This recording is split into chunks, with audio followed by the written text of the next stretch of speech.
Magandang araw po sa bawat isa sa inyo. Welcome back to our 365 Daily Devotions. Gusto po nang batiin yung nakasama po natin sa devotions natin everyday. Si Janice Gayola, William Gasingan, Mary Hendong, Raymond Palomar, and Ruben Suelo. Maraming salamat po sa inyong pagsubaybay dito sa ating channel. Natutuloy po natin ating series patungkol po sa the Lordship of Christ over all things. Ito pong topic na ito ay talagang malapit sa puso ko. Kasi naniniwala po ako na yung pagkapanginoon ni Jesucristo ang siyang bumabago sa ating mga buhay, at habang nababago yung ating mga buhay, nababago rin yung ating trabaho, nababago din yung ating pamilya, nababago din yung ating mga relasyon, nababago rin yung ating financial na finances, nababago din yung lahat ng kung saan natin nilalagay yung ating mga kamay, nagkakaroon din ng pagbabago. Kaya malaki po yung impact ng Lordship of Christ sa pagbabago ng mundo. So kahapon po pinag-usapan natin, Jesus claims all of our existence. Ibig sabihin, yung claim ng Panginoong Jesucristo, yung sinasabi niyang, you are mine, hindi lang ikaw yun, hindi lang kaluluwa mo, kundi lahat ng yung buo mo pagkatao. Damay na po dyan, pati trabaho natin, pamilya natin, kaperahan natin. Sabi nga ni Abraham Kuyper, there's not a square inch in the whole domain of our human existence over which Christ, who is sovereign over all, does not cry, mine. Ang sinasabi lagi ng Panginoong Jesucristo, lahat ng meron dito sa mundo, lahat ng possession, authority, lahat ng mga tao, lahat ng mga experience ng mga tao, lahat ng trabaho ng mga tao, lahat yung kay Kristo. Kaya po lahat tayong mga tao mananagot sa Diyos, mananagot sa ating Panginoong Jesucristo. Ngayon po pag-aaralan naman natin, Jesus claims all of our service.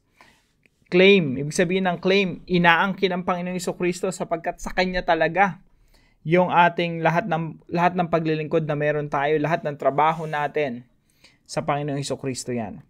Kaya sabi po rito sa Colossians chapter 3 verse 22 to 24. Ito po ay patungkol sa mga slaves, sa mga alipin, sa mga tagapaglingkod. Ito po yung mga nagtatrabaho sa mga bahay, nagtatrabaho sa bukid. Sabi rito, slaves, obey your earthly masters in everything, and do it not only when their eye is on you and to carry their favor, but with sincerity of heart and reverence for the Lord. Whatever you do, work at it with all your heart as working for the Lord, not for human masters, since you know that you will receive an inheritance from the Lord as a reward. It is the Lord Christ you are serving. Sa Tagalog po, mga alipin, sa lahat ng mga bagay ay sundin ninyo ang inyong mga amo dito sa lupa. May nakakita man o wala, maglingkod kayo, hindi upang kalugdan lamang ng mga tao, kundi dahil sa kayo'y tapat at may takot sa Panginoon. Ano man ang inyong ginagawa, gawin nyo ng buong puso, na parang sa Panginoon kayo naglilingkod at hindi sa mga tao. Sapagkat si Kristo ang Panginoong pinaglilingkuran ninyo at alalahanin ninyong pagkakalooban kayo ng Panginoon ng gantimpalang inilaan niya para sa inyo. Ito po, malinaw po rito na para sa ating Diyos, lahat ng ginagawa ng ating mga kamay, importante. Ito po yung una nating katuruan ngayong umaga. Serving the Lord includes all kinds of work. Yung paglilingkod po sa Panginoon, it includes all kinds of works. Lahat po ng ginagawa ng ating mga kamay, importante sa Diyos. Hindi lang yung pagbabasa ng Bible, hindi lang yung pag-share ng gospel, hindi lang. Lahat po, kahit paghuhugas ng pinggan. Kagaya po rito, slaves yung kinakausap rito. Sabi rito, whatever you do, kahit anong ginagawa mo, work at it with all your heart as working for the Lord. Dito po makikita natin na lahat ng gagawin ng slaves, ng mga alipin ng unang panahon, mga kasambahay, mga nagtatrabaho sa bukid, kahit ano pang gagawin nila sa bukid, naggagapas man sila, nagtatanim man sila, ano mang ginagawa nila sa bahay, nagkukumpuni man sila ng mga sirang upuan doon, o kaya naglalabada man sila, lahat ng yun pwede nilang gawing paglilingkod sa Diyos. Kaya tingnan niyo po yung kinulayan ko rito ng kulay asul. Reverence for the Lord, as working for the Lord. It is the Lord Christ you are serving. Ibig sabihin, sa mga simpleng bagay na ginagawa natin, ang pinaglilingkuran natin doon, ang ating Panginoon, dapat nating pagbutihan. So serving the Lord includes all kinds of works. Kahit po yung mga nagkongolekta ng basura sa ating mga tahanan, sa ating mga komunidad. Yan po, kung meron mang sa atin, mga basurero na nanonood dito sa ating YouTube channel, dito sa ating mga devotions, yung lahat ng mga ginagawa natin, yan ay pwede nating gawing paglilingkod sa Panginoon. Maari kang mangolekta ng basura na hindi ka tumitingin sa tao na you need to please people. No, we please the Lord. Ang Diyos lang yung binibigyan natin ng kapurihan, ng karangalan sa lahat ng ating mga ginagawa. Ito po ay sa pangolekta lang ng basura, pero hindi po ito limited dito. Isang illustration lang po ito. Ito po ay applicable sa lahat ng uri ng trabaho natin. Again, yung team natin ngayon, yung topic natin, Jesus claims all of our service. Yung isa nga na sumusubaybay dito sa ating channel, si Brother Ruben, security guard.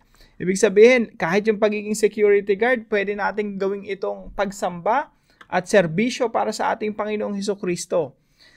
Tandaan po natin, yung Lordship of Christ, ang goal nito, baguhin yung buong mundo. At lahat ng mga nagiging follower, lahat ng magiging tagasunod ng ating Panginoong Hesukristo, nire-require ng Panginoon na gawin mo lahat ng iyong ginagawa na bilang paglilingkod sa Panginoon.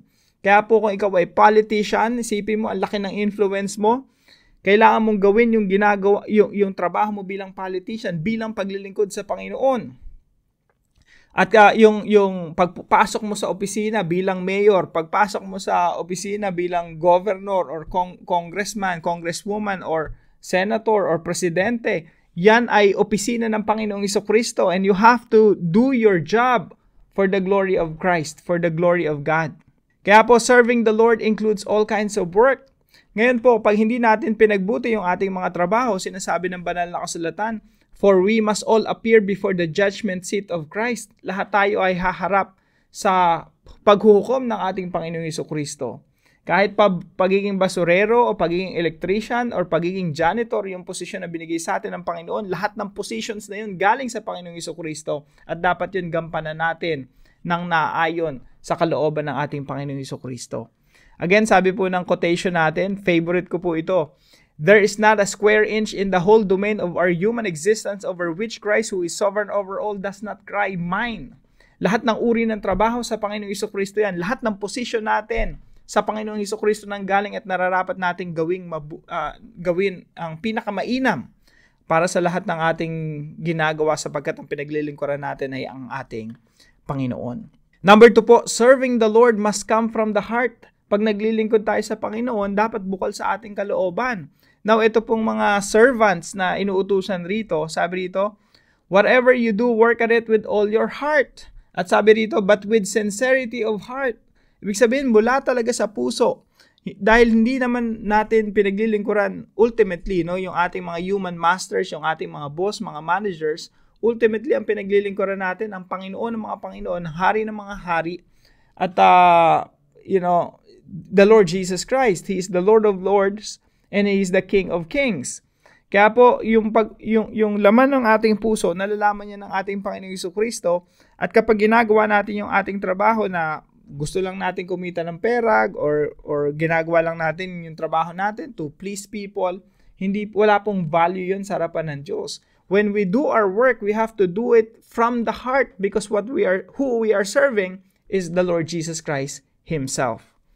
So, mga kapatid, wag po nating sayangin yung ating mga trabaho. Papasok tayo sa trabaho today. Isipin natin ang ating Panginoong Hesukristo, ang ating pinaglilingkuran. Napakalinaw po ng mga talatang sinasabi po rito, it is the Lord Christ you are serving.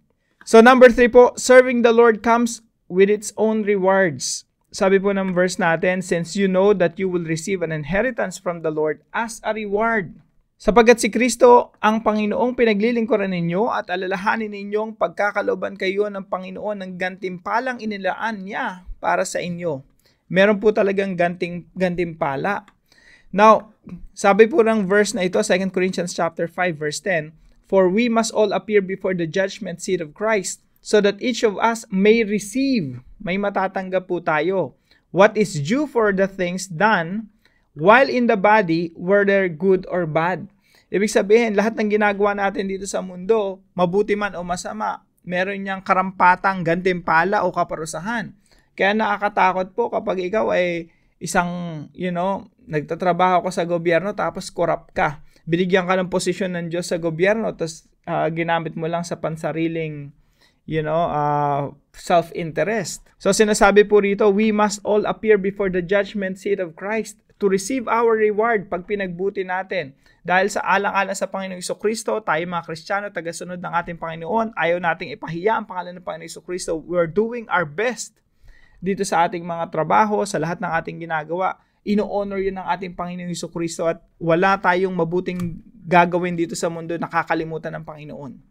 Lahat ng mabubuting ginagawa natin dito ay aalalahanin ng Panginoon when we face Him at the judgment seat. When we face Him, when we appear before His judgment seat. So, paano po natin ito i-apply sa ating mga buhay? Number 1 po, redefine our concept of worship and service. Pag pinag-usapan po kasi natin ng worship, o kailan ang worship service nyo, naisip agad natin, alas 8 hanggang alas 10 ng umaga tuwing araw ng linggo. Pero kapag nagkaroon tayo ng redefinition, dinefine natin yan ng biblical, yung worship service pala natin, yung araw-araw na ginagawa natin. Hindi lang pang araw ng linggo, kundi ang ginagawa natin sa Lunes, Martes, Miyerkules, Huwebes, Biyernes, Sabado, Linggo, at hindi lang pala, yung pag sinabing worship, hindi lang pala puro kanta-kanta lang yun sa church, pati pala yung paghakot ng basura, parte ng worship at ng service natin para sa Panginoon. Kasi kung hindi part ng worship service yan sa Panginoon, tingnan niyo po rito yung sinasabi sa Colossians 3:22-24. Mga slaves po yung kinakausap dyan. Hindi naman sinabi dyan na yung mga slaves, magkantahan kayo, magpalakpakan kayo, maggitara kayo, quote-unquote, kumanta kayo ng dalawang mabagal, dalawang mabilis. Ang slaves po, ang ginagawa rito, talaga yung mga trabaho sa loob ng bahay. Yung trabaho sa mga bukirin. At sabi rito, gawin nyo ito in reverence for the Lord, as working for the Lord. It is the Lord Jesus Christ you are serving. Napakalinaw po rito na yung worship service sa New Testament, it includes all of our activities. Lahat ng ginagawa ng ating mga kamay, pagsambayan at paglilingkod sa Panginoong Jesucristo. Number 2 po, submit all our works under the Lord Jesus, under the Lordship of Jesus Christ. Lahat po ng ating mga trabaho, lahat ng ginagawa ng ating mga kamay, ipinapasailalim po natin yan sa pagkapanginoon ni Jesucristo. Ang lagi po nating tanong sa ating mga sarili, Lord Jesus, nalulugod ka ba sa ginagawa ng aking mga kamay? Napapangiti, napapasaya ba kita? Habang nagluluto ako, sumasaya ka ba, Panginoong Jesucristo? I am serving you, not my human masters. So let's submit all our works under the Lordship of Jesus Christ. Ikaw ba ay abogado? Kung ikaw ay abogado, yung ginagawa mo ba ay pinapasailalim mo sa pagkapanginoon ni Kristo? Ikaw ba ay pulis? Yung ginagawa mo, dapat ginagawa mo yan, ipinapasakop mo yan sa pagkapanginoon ng Panginoong Jesucristo. Sapagkat lahat ng ginagawa natin, kung pinagbubuti natin iyan, yan ay magdudulot ng pagbabago dito sa mundo. At yan po ang ninanais ng Panginoong Jesucristo. Yan po yung impact ng Lordship of Jesus Christ. And number 3 po, use our work to make this world a better place. Yung ating mga trabaho po, habang pinapasakop natin sa ating Panginoong Jesucristo yan, ang contribution po niyan, we're making this world a better place. Bakit po? Kasi itong mundo na ito, pagmamayari ito ng Diyos. The earth is the Lord's and everything in it. Sabi po sa Biblia, lahat ay pagmamayari ng ating Diyos. Kung ginagawan pa po natin yung ating tungkulin, pinagbubuti natin yung ating mga trabaho, nagkakaroon po tayo ng kontribusyon upang itong mundo na to ay gumanda. Kung ikaw ay security guard, isipin mo, lahat ng security guard may takot sa Panginoong Jesucristo. Talagang panatag na panatag yung mga tao sa mga binabantayan ng mga security guards. Diba? So, isipin nyo, walang mga basurero. Kawawa naman tayong lahat dito. Yung bahay nyo, sobrang baho na ngayon. So, next time na may nangongolekta ng basura, ipagpasalamat natin sa Panginoon, Lord, thank you kasi gumagamit kayo ng mga tao na gawin ang lahat ng bagay na ito. Now, just imagine that kung Kristiyano pa itong mga ito na ginagawa itong tungkulin nila, they're doing their best because they're doing this for the Lord Jesus Christ. The world will become a better place. So use our work to make this world a better place. Now, para po sa ating discussion, pag-usapan po natin itong maigi. What is the importance of knowing Jesus as the Lord over all our activities? Now, samahan niyo po ako sa panalangin. Kausapin natin si Lord. Heavenly Father, I thank you for the privilege of serving you in every area of my life. Help me to understand that all work, no matter how small or large, is an opportunity to worship you. Teach me to serve you from the heart with sincerity and joy, knowing that you see and reward all that I do. I submit my work to the Lordship of Jesus, that every task may honor you. Use my efforts to make the world a better place, reflecting your love and truth. May my work always glorify you and advance your kingdom. In Jesus' name, amen and amen. Nawa ito po yung maging panalangin ng ating mga puso. Paglingkuran natin ng ating Panginoon, saan man tayo pupunta ngayong araw, kung saan mang opisina o anumang trabaho yung ating gagampanan. Gusto pong magpasalamat sa katuwang natin sa devotion natin na ito, si Sister Liberty. Maraming salamat po sa inyo. Pagpalain po kayo ng ating Panginoon. At kung kayo po yung may natutunan sa devotion natin na ito, ipalam nyo lang po sa comment section right below this video. And please share this devotion to your family and friends. God bless you po. See you po tomorrow 5 a.m. dito sa ating Daily Devotion.